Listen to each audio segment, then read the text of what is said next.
Okay, so the main plan for today, first and foremost, is the review for the test.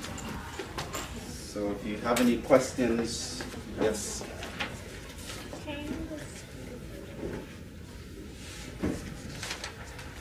Okay, so someone is asking for a question from spring 2013.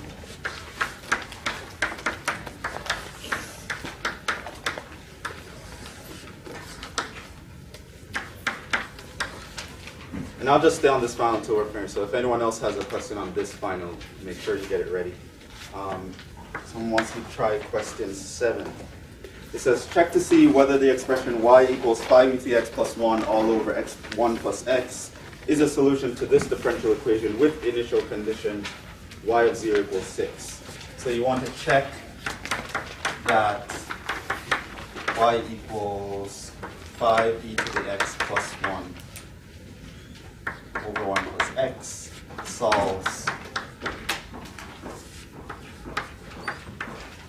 dy dx equals 1 plus x over 1 plus x if y is 0 equals 6.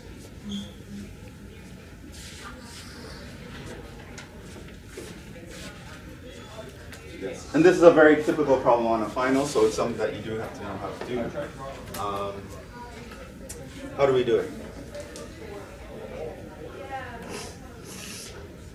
Yeah? Do left-hand side and the right-hand side? Yeah, do left-hand side and right-hand side with this y, right? And just see if it actually works out, right? So assume y equals 5e to the x plus 1 over 1 plus x.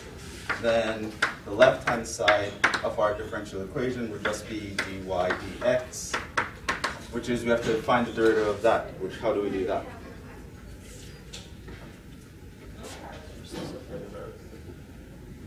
No, derivative.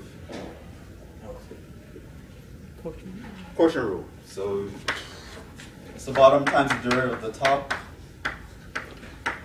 minus the top times the derivative of the bottom over the bottom squared. So this is 5e to the x plus 5x e to the x minus 5e to the x minus 1. So this is that. And so 5x e to the x over 1 plus x squared. Right? So that's what the left-hand side gives us. And so the right-hand side now, let's check that. The right-hand side is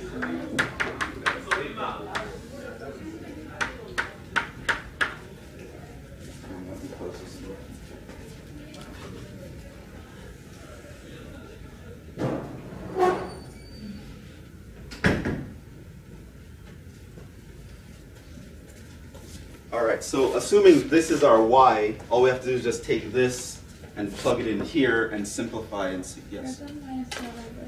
Yeah, what is that? The minus 1? Yes, I forgot it. Right. So now the right hand side, we're assuming y is this, so we're going to take that and put that here. So this would equal to 1 plus x times the y, which is 5e to the x plus 1 over 1 plus x. All over 1 plus x. So this is a complex fraction. So I probably multiply top and bottom by the LCD, multiply by 1 plus x over 1 plus x. So the bottom becomes 1 plus x squared. The top, I'd have to distribute. This times 1 is 1 plus x. This times that, the 1 plus x cancels. So you just have x times 5e to the x plus 1. This is 1 plus x 5e to the x plus x. And we could simplify that a little bit, but we already see it's not going to work.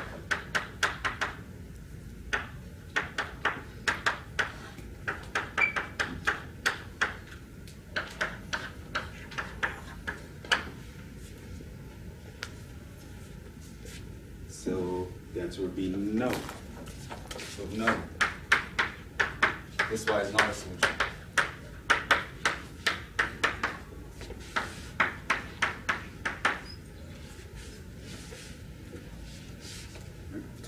Because if it were, this equation would be true, but it's not true. The derivative actually gives me something different from if I use this expression to compute it. And if it's true, then you have to plug that in. If it's true, if it were true, then I would also have to check this. Yes, that when I plug in 0 here, I actually get 6. Which in this case, this works, but this part doesn't work, so no. But yes, given an initial condition, after you check this, you'd also have to check that this is true. Yes. Other questions from spring 13? Any questions on this? Okay, other questions from spring 13?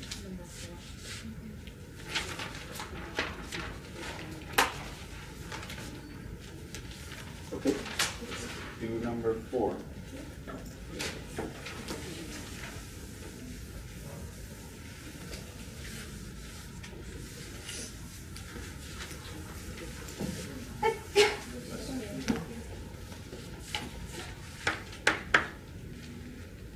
So it says you invest $20,000 in the bank. It has 5% annual interest compounded continuously. You withdraw $1,100 per year spread uniformly throughout the year. Okay, find the initial value problem which describes the amount of money PFT what you have in the bank. That basically means find the differential equation and the initial condition. Right? So what should it look like? dp dt equals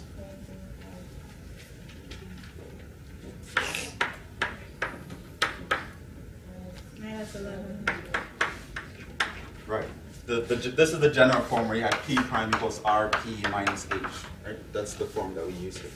Right. So for money problems where you have compounded continuously, this is always a differential equation that describes it. And we have the initial condition p0 equals 20,000.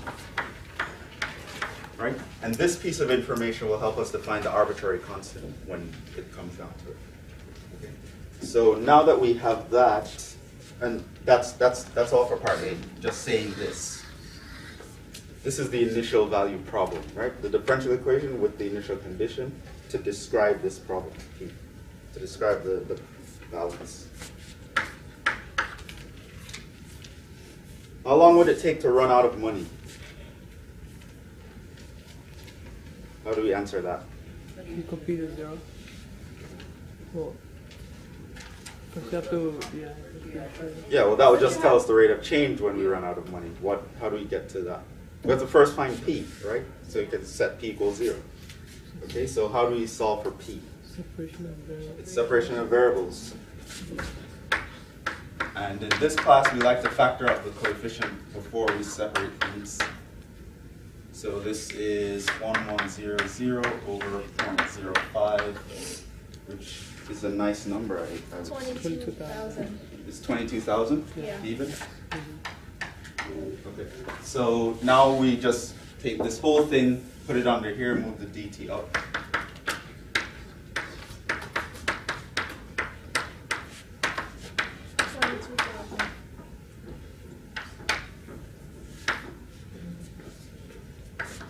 So what's this?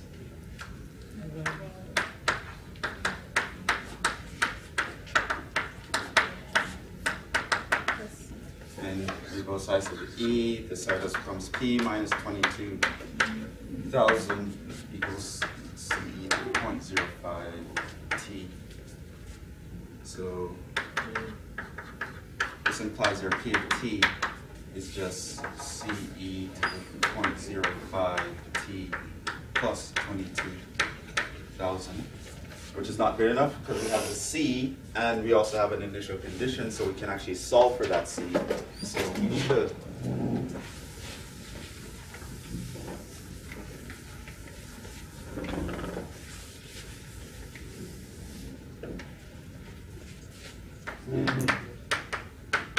since p of 0 equals 20,000, we get, when time is 0, the p is 20,000.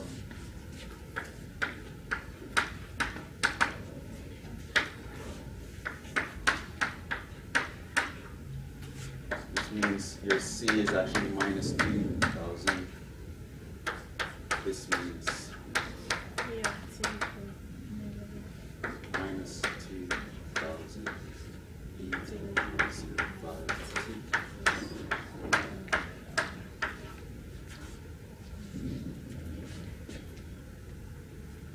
So this first part here is sort of mechanical. Every problem that looks like this is just the steps to solve them. So I ran through that pretty quickly.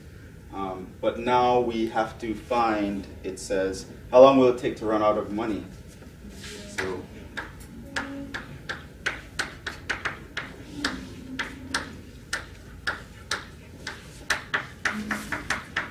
we just need the balance to be 0. And they told you that in brackets, but they could have just as easily not have told you, and I wouldn't tell you. So just me asking the question, you know, when would you run out of money? I expect you to figure out that, oh, I have to set the current amount of money in the account to 0. And I could ask you this in any number of ways. On the quiz, I was like, how long could I stay low? It's just another way of asking how long before I run out of money and I can't pay off the cops anymore in the quiz question. So, right? She don't understand. Never mind. Oh, did you take the quiz? No, the stay low part. Never mind. Just yeah. Stay low means you're out of sight. I I know, don't but want to You get were caught. like under, thought you were hiding like- under a bridge or something. No, I thought. Never mind. It's true. Well, I sort of describe what it is. I'm paying off the authorities. I'm buying an inconspicuous car. I just want It was to confusing. blend in. We thought we were in like math class now. No, literature. Turns out forever, I made more money than I could spend, so I could stay low as long as I want. Okay, so here we set 0 equals minus 2,000 e to the 0.05 t. And basically we were solving for t here, because that is time. We asked for how long. So you solve this, you just bring this to the other side and divide by 2,000.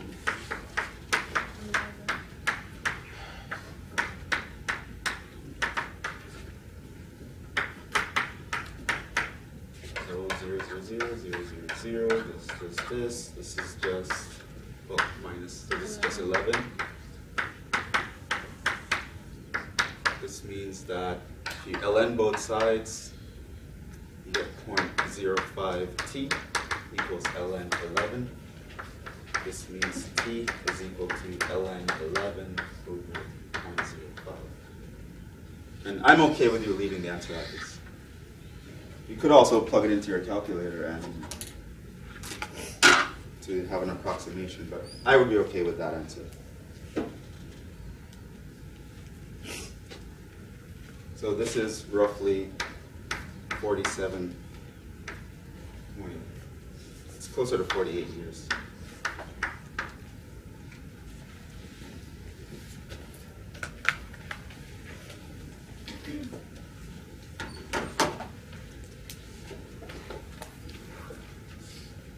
So if you deposit 20,000 in a bank, growing at 5% interest compounded continuously, it will take you 48 years to spend all your money if you only withdraw if we withdraw 1,100 per year.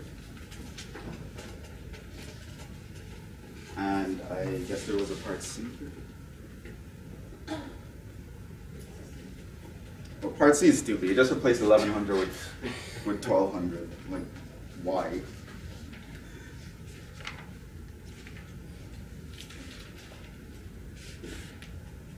Won't do part C. Part C is just everywhere you saw 1,100. So instead of 1,100 here, I would have put 1,200, and then this number would be different. But it would be exactly the same process.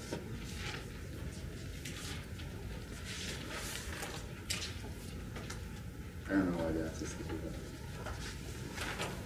Any other questions? Spring 13?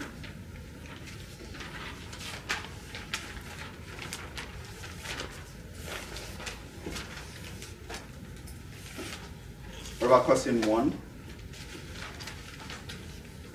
Question 1, the separation of variables question.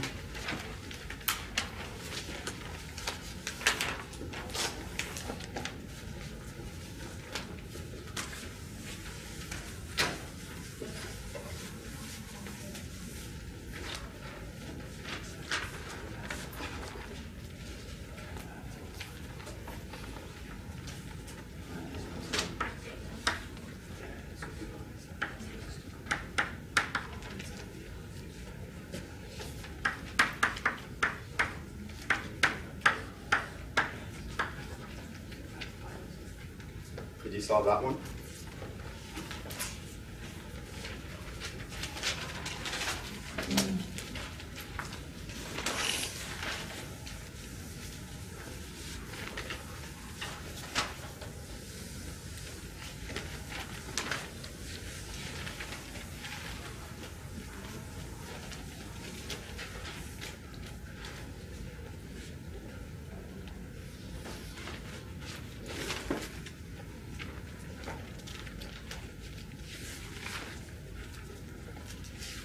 Wait, y sure. over dt.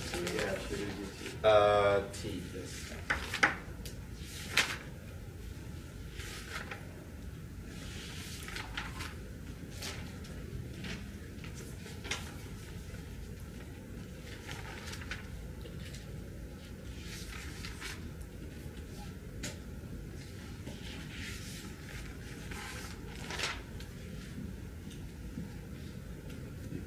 Dx or d2 easy. How would you approach this one? Separate the variables first. So you get dy over radical y is equal to t plus 1 over t dt. I don't know. So you could substitute, but I think you'd end up like getting 1 over ln radical y anyway. Nope.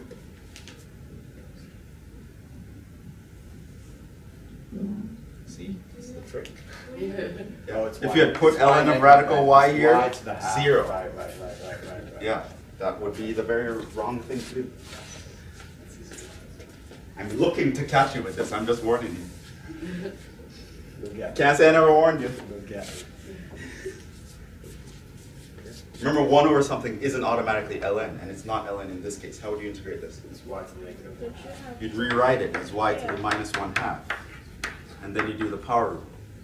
So you add 1 to the power, you get y to the half, divide by the new power, which is dividing by a half, which ends up being the same as multiplying by 2.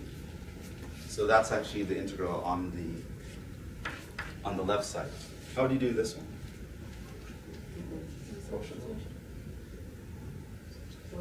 Not quotient, we're doing integration. Substitution. What would you substitute? T. You just divide t into everything. It's not a substitution problem, right? Just t into t, then t into 1.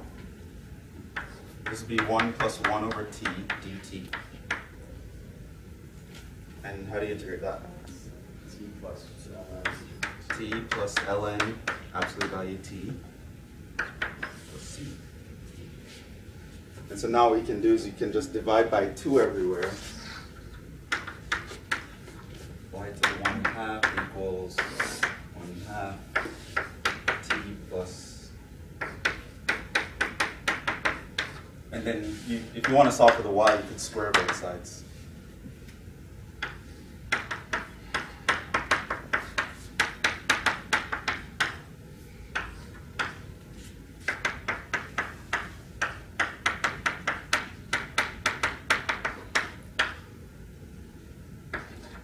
That would be the general solution.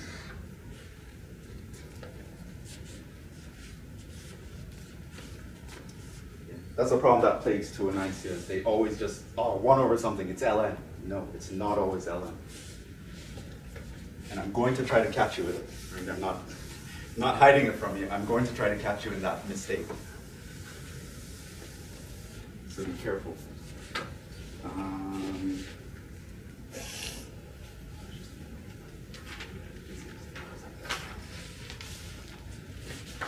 I'll do problem 2 on spring 2013 anyway.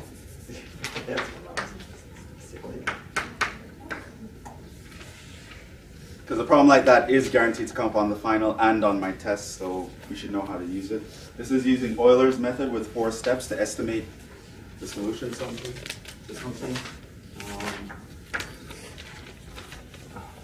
So if you have dy dx equals y times 3x plus 1, y of 0 equals 3, approximate y of 1 with, here it says 4 steps, but it's with any, that means n equals 4. and do it to 3 decimal places. In which case, I would recommend you work through the problem with 4 decimal places and then just round your answer to 3 decimal places. It makes it. The step size is delta x, right? So if they say step size, that is the delta x.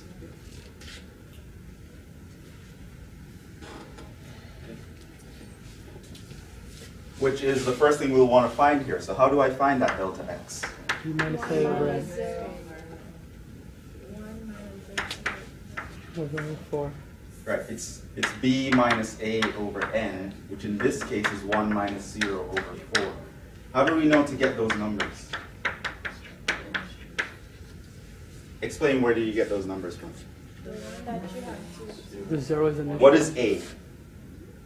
First. The given. What do you mean where I started? What? Y 0. It's not the y initial. It's the X value. change of It's x. the x initial, right? A is the x initial. If you figure out the x value where you're starting, that's your a. Right, so here's the initial condition I was given, y of 0 is 3. This is your x value, right? 3 is the y. So this is x initial, which is basically the a. This here is the y initial, which is not in this formula at all. And the b is the what? Where it's final. Where you have to find the x final, right? This is the x final, which in our case, that's what we call the b, right? So you have to be able to pick these numbers out of a question when you see them, right? So your initial x is the a, your final x is the b, right? A, b is the interval you're working on, which is talking about the interval of x values. N is the number of subintervals you want to cut something into, or the number of steps you want to take, and the step size is delta x. Okay, so we can read this and we can see that a is 0, b is 1, the number of steps is 4, so this gives us our delta x. And now we can start to set things up. So how do we set up Euler's method with 4 steps? X, Y, Y prime. Right, so a table of 3 columns, x, y, y prime.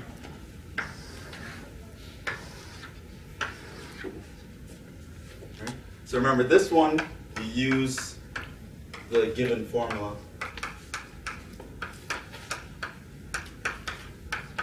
For y prime or dy dx.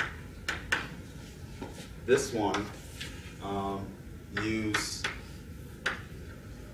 y old plus y prime old times delta x from row 2 onwards. Right? Row 1 is given by the initial condition. So we know our x starts at 0, and we're making step sizes of 0.25. So the next one is 0.25, then 0.5, then 0.75, and finally we end up at 1 where we want to stop.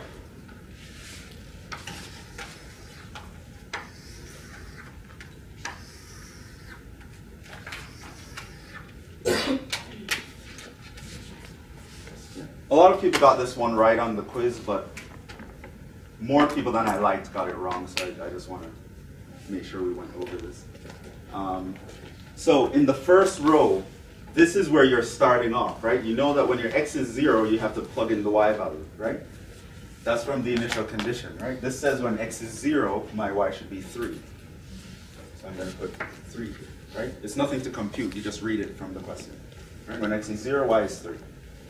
Now you want to find y prime. How do we find y prime? Is you always use the given formula for y prime. Here my y prime is y times 3x plus 1. Right? So in this case, this is y times 3x plus 1. This means it's 3 times 0 plus 1. Right? Just plug in x equals 0 and y equals 3 into the given formula. Right? So that's just 3.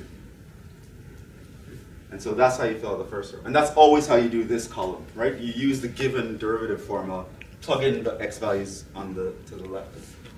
All right. Now in row 2 onwards, for this guy, you're going to use theorem 3.1, basically. So here you're using the new y equals, well, technically it's approximately equal to 3. Okay.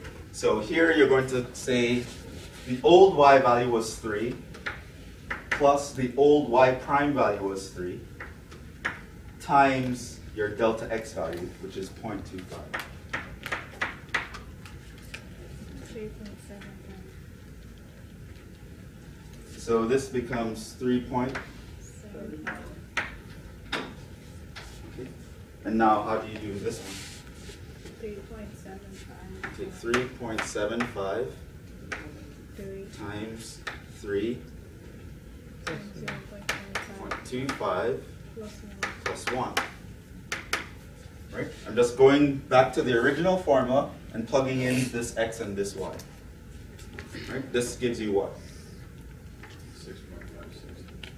6.5625. So they asked for 3 decimal places. I'd go up to 4 if possible and then just round at the end. Okay. And so now what goes here? 3.75 plus Okay, the old y value plus the old y prime value times your delta x value, which is 0.25. When you plug that in, what do you get? It's a 5.3906. 5.3906. And so you come over here, this is your x and your y value that you're going to plug into that formula. So you have 5.3906 times 3 times, make sure you use your brackets properly here in your calculator, 3.5 plus 1. 13.4765. 4765. Then you come back here, again use theorem 3.1, take the old y value plus the old y prime value times the delta x. So this is 5.3906 plus 13.4765 times your delta x, which is 0.25. And what does that give you? 8.7597. 8.7597. And so remember here, we're in the y prime column. We just use the given formula with this x and this y. So we have 8.7597 times 3 times 0.75 plus 1. And what's that? 28.4690. 4690. Yeah. Okay. And then finally we go here. The old y value is 8.7597 plus the old y prime value, 28.4690 times delta x. That gives us what? 15 point. You round it to 3? Yeah, because it's 87697, so. Okay. And that's where we have to stop. We don't care about this because they asked us for the y value when x is 1. So that's actually our answer.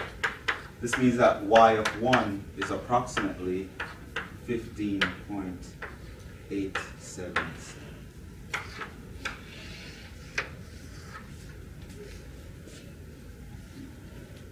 Any questions on that?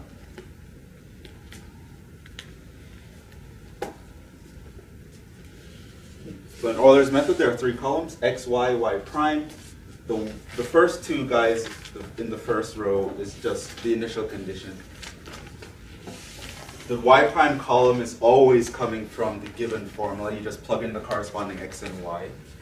And in the y column, from the second row down, you're using theorem 3.1. You take the old y value plus the old y prime value times the delta x to get you this. To get the delta x, you have to figure out what your initial x value is, the final x value, and the number of steps you want to take. And that gives you the step size. You pretty much start at your initial and jump by that size to get to the final.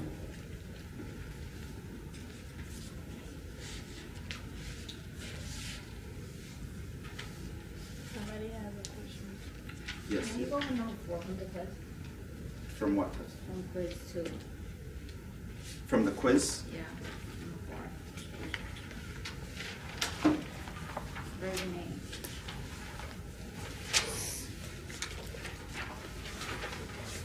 I don't think I have the quiz. Let me.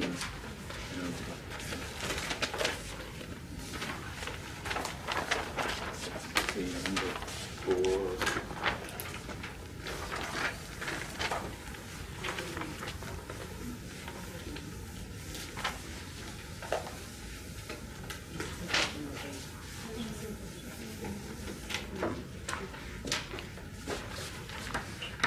This is quiz 2, version 8. Version B is very similar. I changed the functions and numbers, but it's a very similar function, similar numbers. Problem 4.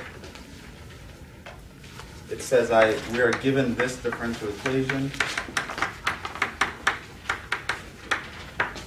We're also given an initial condition. We're also given that y of 0.1 is roughly 0.3. And we want to find y 0.2 or approximate using theorem 3.2 to 3 decimal places.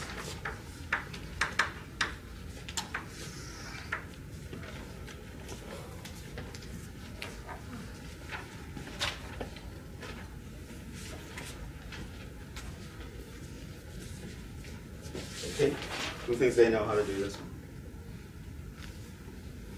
What's theorem 3.2 say anyway? What's the equation? F of x plus Huh? f of x plus delta x equal to f of x. It's approximately equal to. F of x plus f prime of x plus delta x over 2 non-delta x. Right, that's our formula, right? We can use y instead of f, it doesn't matter. Okay, so basically we want to, so here,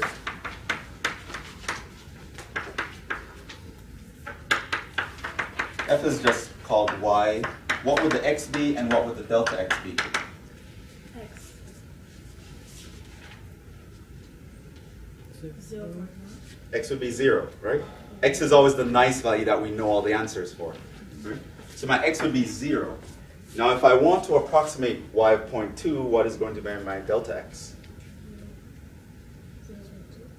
0.2, right? It's the step size from 0 to 0.2, which is just 0.2. So this would mean y of 0.2 is approximately equal to y of 0 plus y prime of 0 plus 0.2 over 2 times my delta x. So that's just y of 0 plus y prime. 0.2 over 2 is 0.1 times 0.2. Now y of 0 I know, that's 0.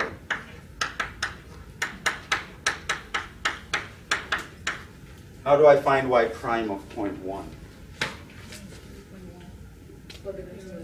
Plug it into the given differential equation, right? So I know I want to plug in the x value equals 0.1. The y value would be 0.3, because that's what I told you it was 0.3.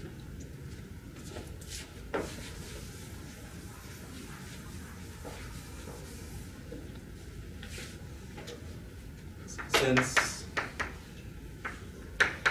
y of 0.1 is approximately equal to 0.3, we have that y prime of 0.1 is, I just put 0.1 squared plus 2 plus e to the 0.3.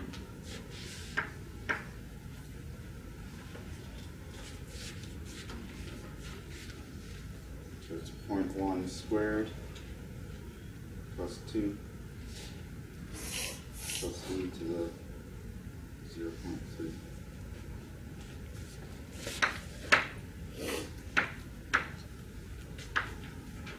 So that's that. So this means that my y of 2 is approximately equal to 3.3599 times 0.2.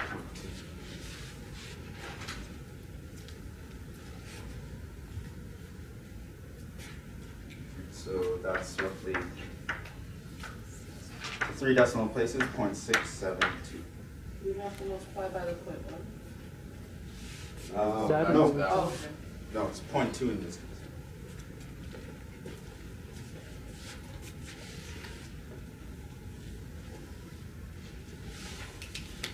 Any other questions? Yeah. Who did I get this one? Yeah?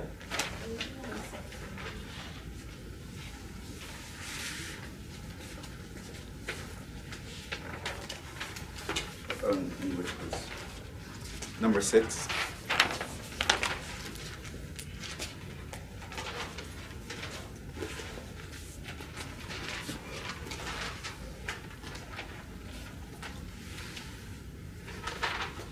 Okay, so this is from version E.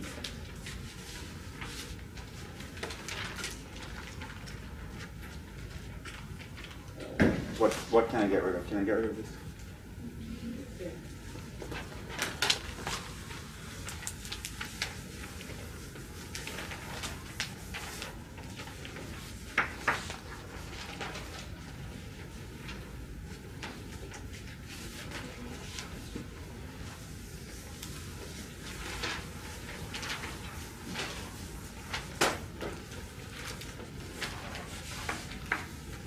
6 gives me dy dx equals x2 plus 3 plus e dy.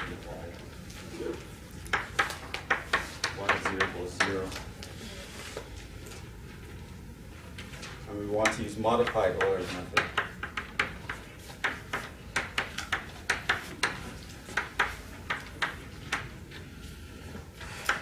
To approximate y of 0.2 with n equals 2.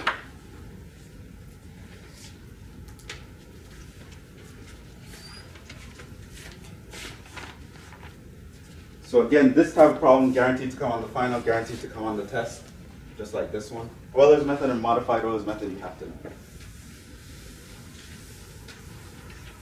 Modified Euler's method is slightly more annoying though. It was twice as big.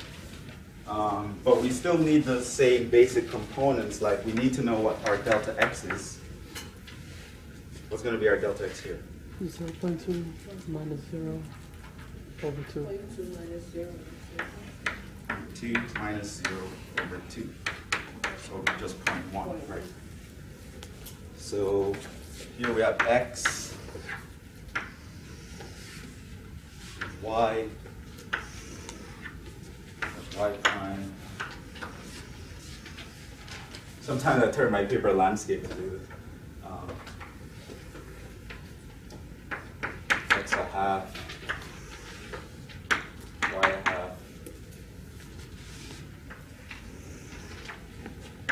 y prime a half. So we're going to do 2 steps. So 0, then there's 0.1, then there's 0.2.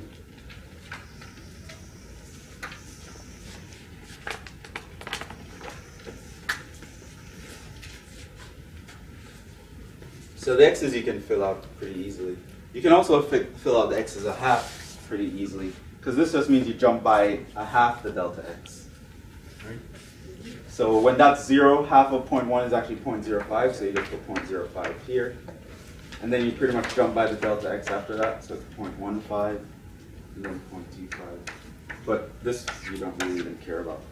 Right? This, you don't care about any of these actually. Because the answer we're looking for is going to end up here. Right, so we won't need to go that far.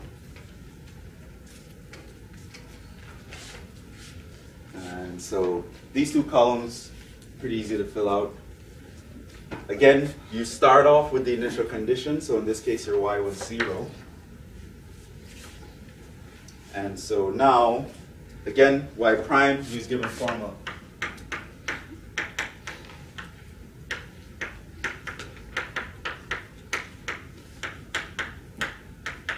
and you use it with the x and y. For this one, you use the formula, but use it with the x half, y a half. Use given dy dx formula with x half and y half.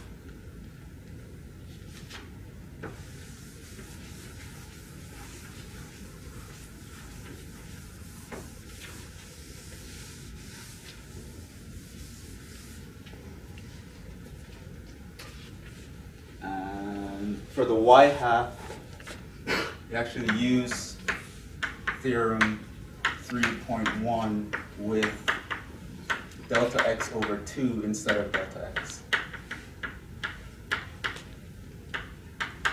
Right, so you're just going to plug in y old plus y prime old times delta x over 2 instead of delta x. Right? So that's how you find that guy. And for this guy, you actually use theorem 3.2 with, of course, it's going to take the old y plus the y prime of 1/2 times your delta x. So when you get here, you're going to take this plus this times the delta x. And so that's how you fill this one from row 2 onwards.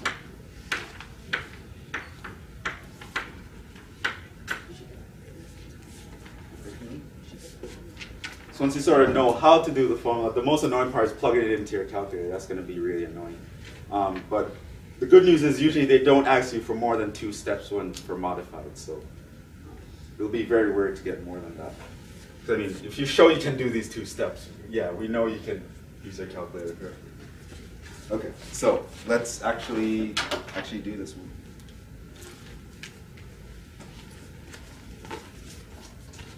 Okay, so how do you find the y prime?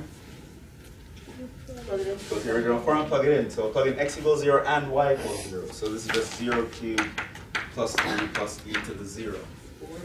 That is 4. So that would be the number that you put here. Y a half, use the old y plus the old y prime times delta x over 2. Now delta x over 2 is going to be this guy, 0.05. What goes here?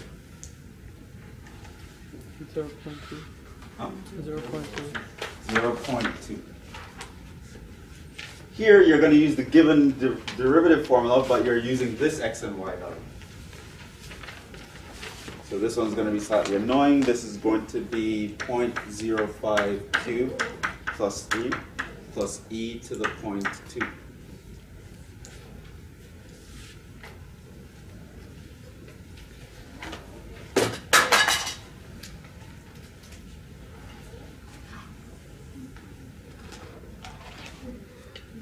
What do you guys get? 4.22.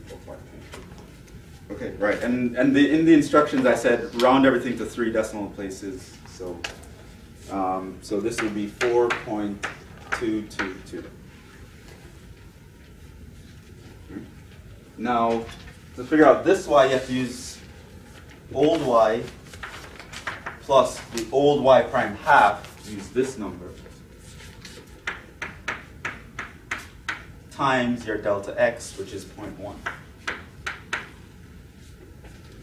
So that's just what, 0.422? Yeah.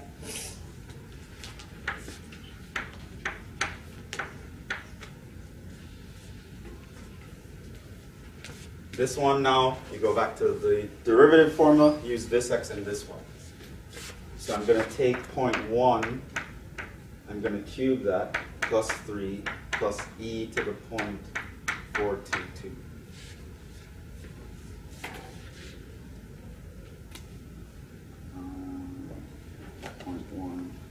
Cubed plus 3 plus e to the 0.422.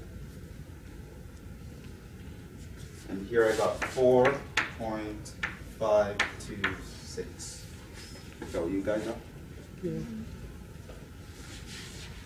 Okay, here, use theorem 3.1, so I take the old y value, which is 0.422, plus the old y prime value, 4.526, times my delta x over 2, which is 0.05.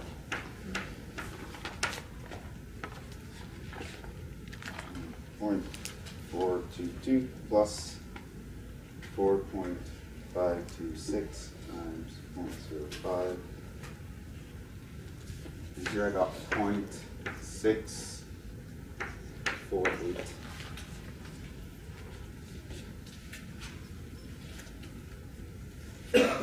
And then this one, use the given derivative formula with this x and this y.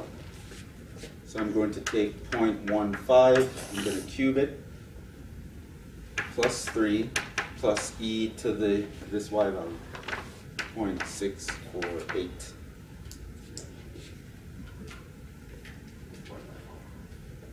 Cubed plus 3 plus e to the 0.648. And I got 4.915. So follow along and make sure you're getting these numbers. If you're not, it means you're not using your calculator correctly.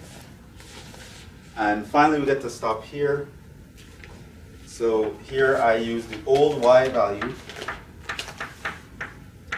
plus the old y half prime value times the delta x.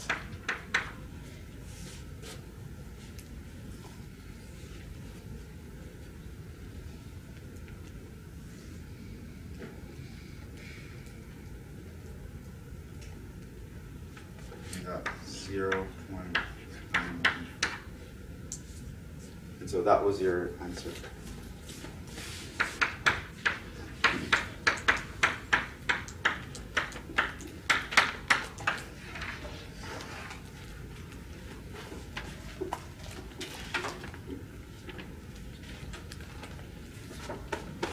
So the method doesn't change. The only thing that will change is what function you're plugging stuff into, what initial condition you start with, and how many step sizes, which for modified will usually be 2. And I'm going to ask 2 on the test. But once you sort of know what you should be doing in each column, right, like what these steps are, it should be okay.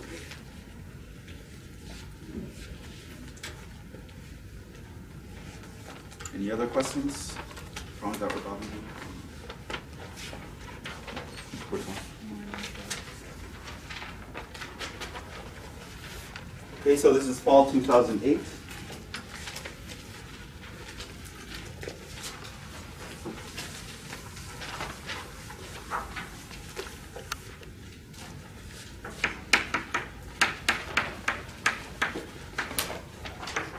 We could do problems 1 and 2, which is to solve a separable differential equation.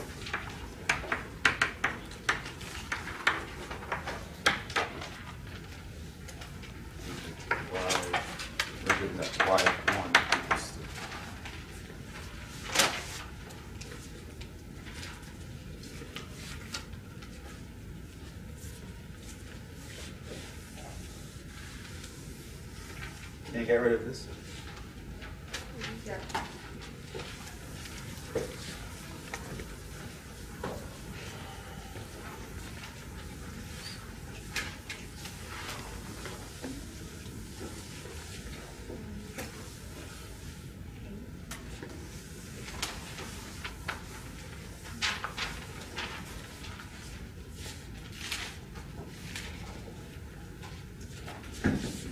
Okay. How do we do this one? Separate the variables. So what would the left side become? dy over e to the 2y equals 6 radical x dx, right? And so this side would be what? ln of e to the 2y?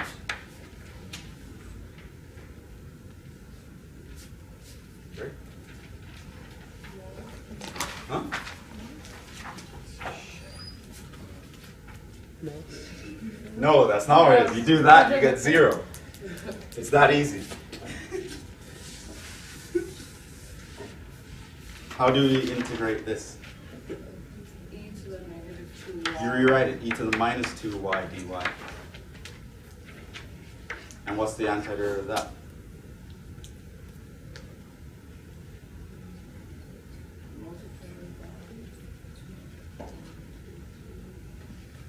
Wait, is that it? Negative 1 over Negative 1 over 2 into. Minus 1 over 2 e to the minus 2y. Yeah. Yes. Why did that take so long? The antiderivative of e to the k x dx is 1 over k e to the k x. As long as your k is not 0. So here your k was just minus 2. 1 over minus 2 times the original function. How do you do this one? product rule. It's an antiderivative we want to take. Oh. So it's not a product rule. And even if this were a derivative, I wouldn't use a product rule. It's just constant 6. Should we write it as 1 of 6x to the Right, 6x to the half. Then you do the power rule for integrals, which you add 1 to the power to get x to the 3 halves. And you divide by the new power, which means multiplying by 2/3, which just cancels into that. That just gives you 4. So in other words, this is minus 1/2 e to the minus 2y equals 4x to the 3 halves. Let's see. Okay, now what? I can multiply by a negative 2.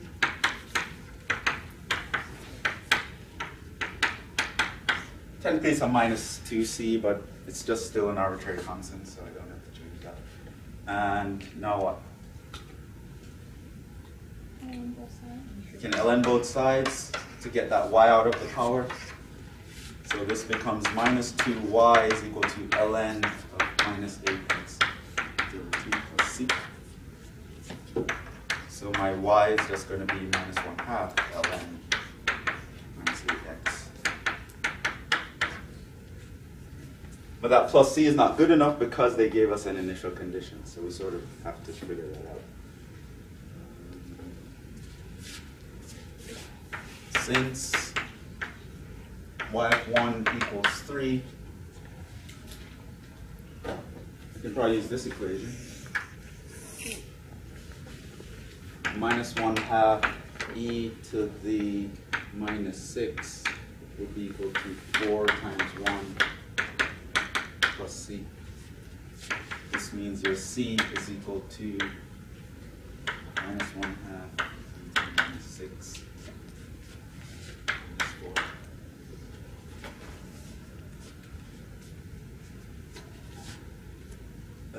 I plugged in y equals 3. Right, so it's minus 2 times 3 gives me the minus 6 here. And then I just plug in x equals 1 here.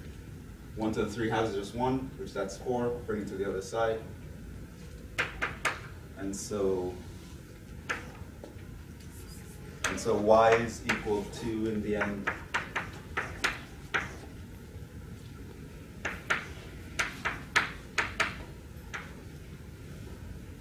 minus 4 minus 1/2 6. And that answer will only make sense if x is like a large negative number. It won't work for positives because you can't take ln of a negative.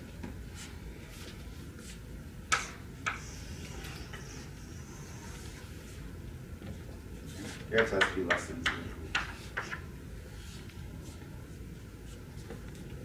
So that's sort of a word for it.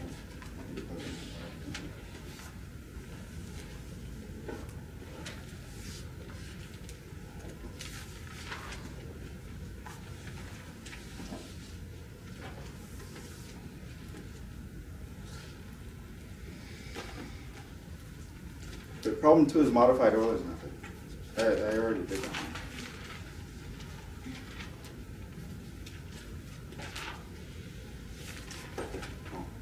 I see where the confusion is. So for fall 2008, problem 2, use n equals 2. They never mentioned how many step sizes it took.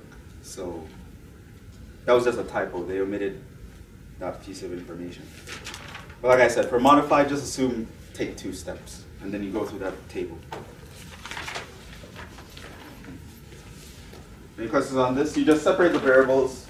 Watch out for things like this because they'll show up all the time. Don't just jump to ln because it's 1 over something. If you can rewrite it, you should do it.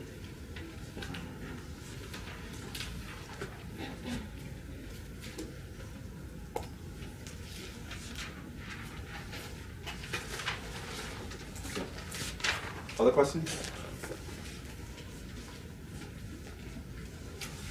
Yes. Do you have a quiz 1? Problem 2?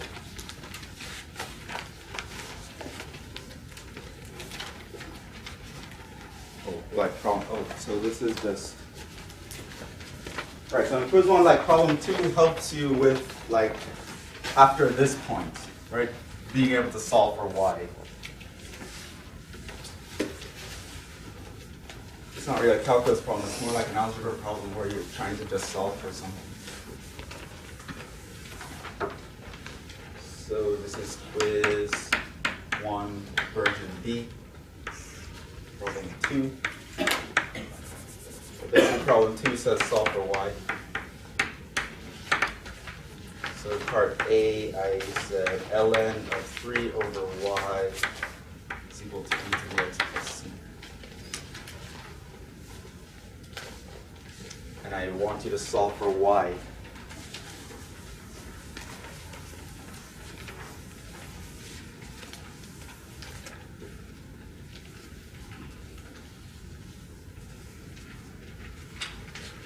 Get rid of this.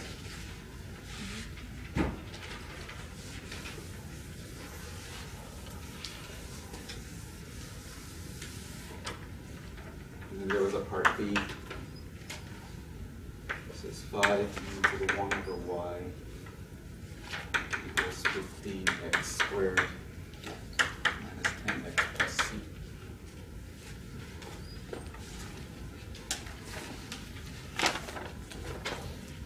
Okay, I want to solve for the y. How do I do it? Take E of both sides, because the y is inside an ln. To get rid of an ln, I'm just going to take e to both sides. So this would just give me 3 over y equals, here I have e to the x plus c. That's all in the power, but remember when we have plus c, you could, if you want, write it like this. But either form you left it in, it would be fine. So now I know that 3 over y is equal to this guy.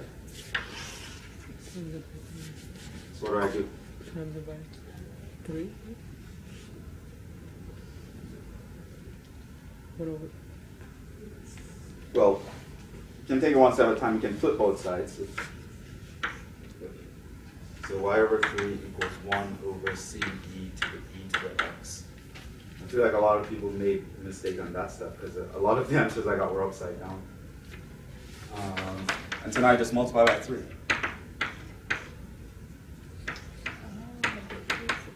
Right? Or, like I said, if you left it like this, I would have doing the points anyway. So something like e to the x plus c. And make sure it's all in the power. If you wrote this, I wouldn't have given you the point because it's not the same. So make sure you write that it's all in the power.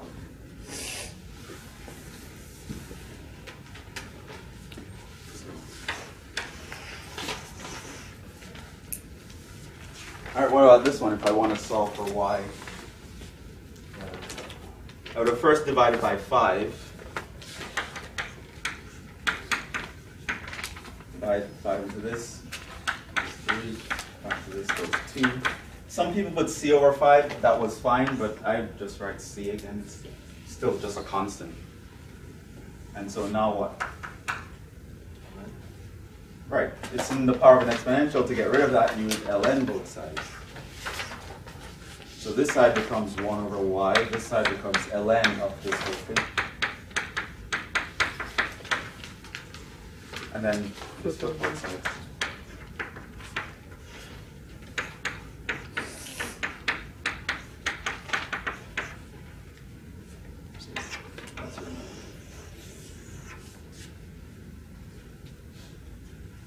So sometimes you might solve a differential equation and you end up with something looking like this. And then you would have to get to the y, you'd have to do some sort of manipulation. So you have to remember, to get rid of an ln, you can raise both sides to the e. And if there's a coefficient in front of it, divide it out first before you do a maneuver like this. You know, it makes the algebra easier.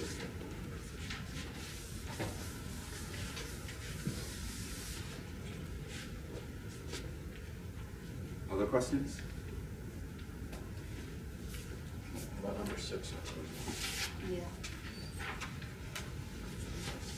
So OD. 6 on quiz 1. I'm doing version 8. You got it first.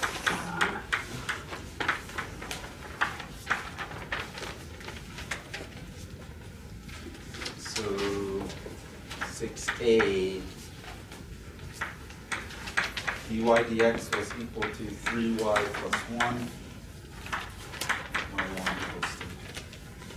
On version B, I didn't give an initial condition for this one, so you had plus C in your answer. You had a C in your answer. I gave the initial condition for the other one, but it's sort of version. So how do you do this? It's separable. Right? You can just cross multiply.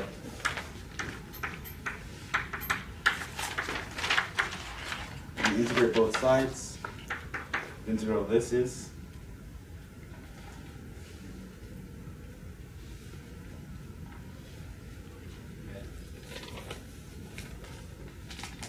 what?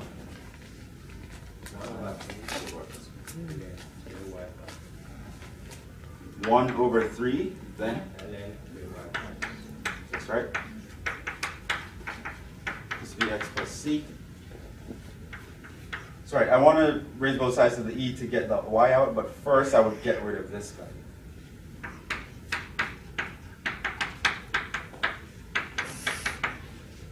Then e both sides.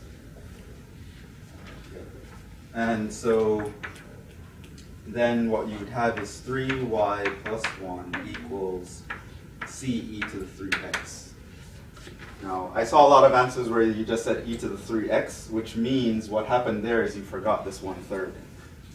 Right? A lot of students would have forgot that. You had to do a substitution. U equals 3y plus 1, du would be 3 dx.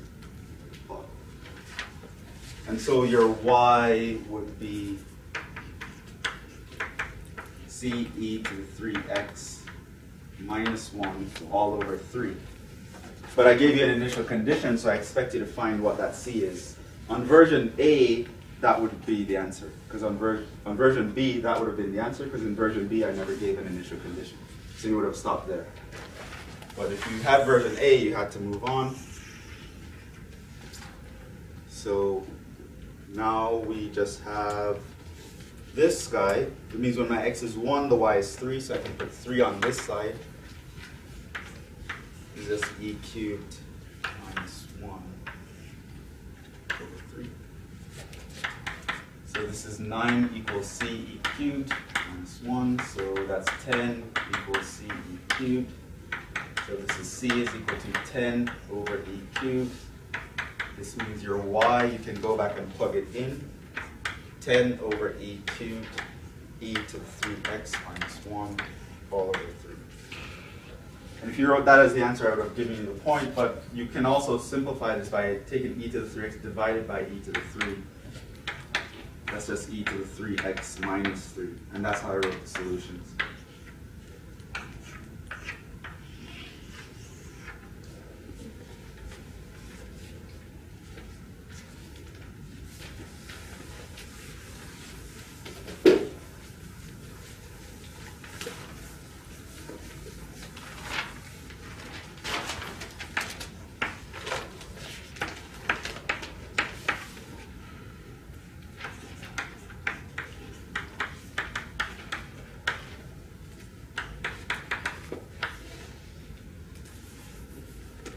So for this one, I didn't give an initial condition, but on version B, this was the one with the initial condition. So I switched which one you have to go further with. But. All right, I'll restart this one.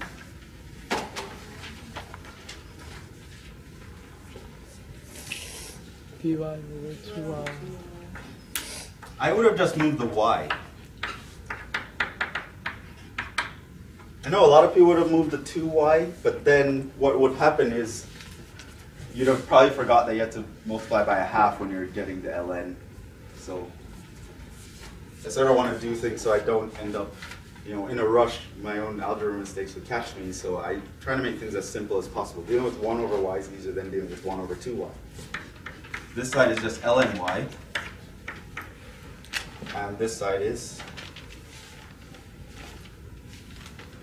integral of this.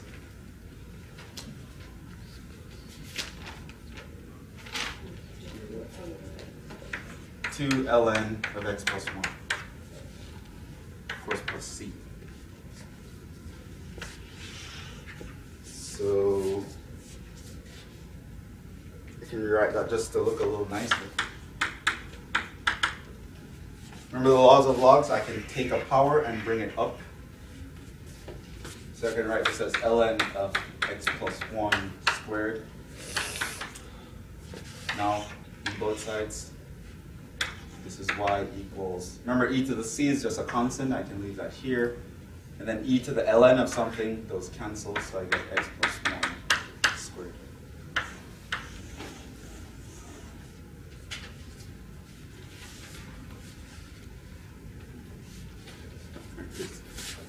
This is just e to the ln of x plus 1 squared times e to the c. That c is just, e to the c is just a constant. And then e to the ln cancels, and so this guy just.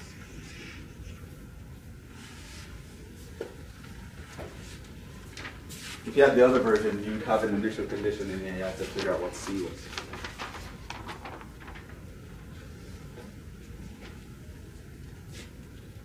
Other questions? Precisa ficar sem nada. Isso só para pôr.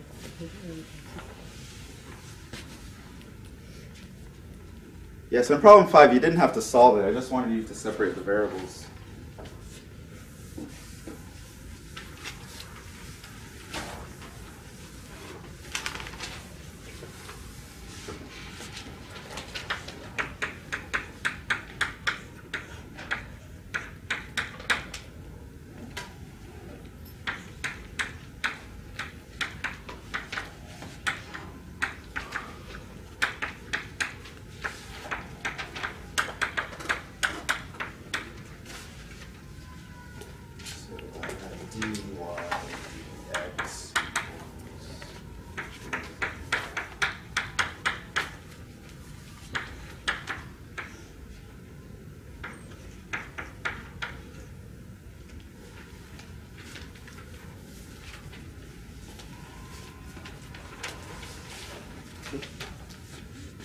So how do we separate the variables here? Multiply by what? Multiply by y. Everyone over here is a function of x except this guy. He's the sore thumb. To get rid of it, just multiply it to move it to the other side. And then the x, I'm going to move the dx to the other side. And so this is just y dy equals, everything else stays the same.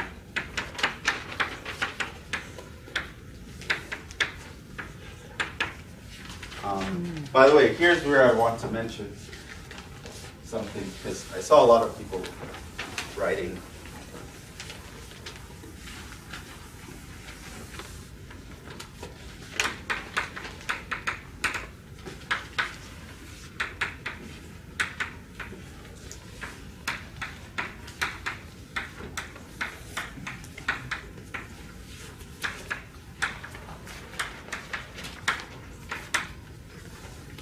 These d's should always be on top and to the right, right? So I saw like an example, like if you gave me the answer something like y over dy and 2x over dx, that would be considered wrong, right? The whole idea of doing this is so that we can integrate, and to integrate you have to have your dy on the outside of the integral.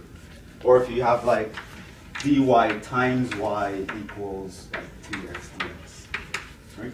That's just, I gave you the point, but it's very bad grammar. It's like you're abusing sentence structure. Like, well, it doesn't make any sense.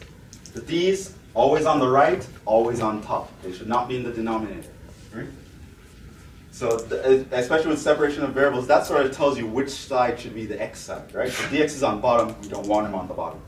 Move him over, which means your x's get them on that side. The y's get them on that side. Right? If it was flipped, I would have moved things to the other side. So d's always on top and to the right. Right? If you put them on the left, it's just bad grammar. You put them on the bottom, that's just flat out wrong, because it means you can't integrate it. It doesn't make sense to integrate it. I guess that's it. Other questions? So this is wrong. Don't do this.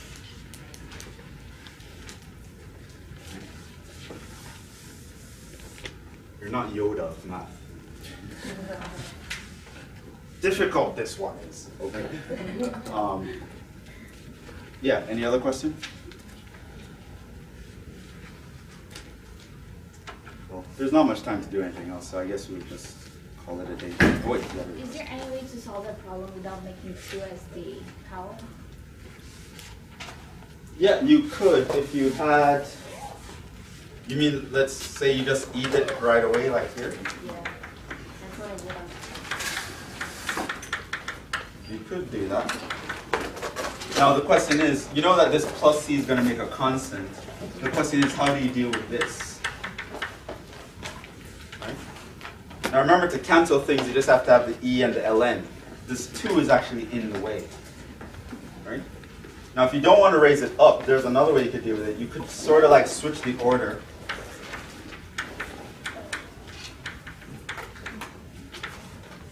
And just think of this as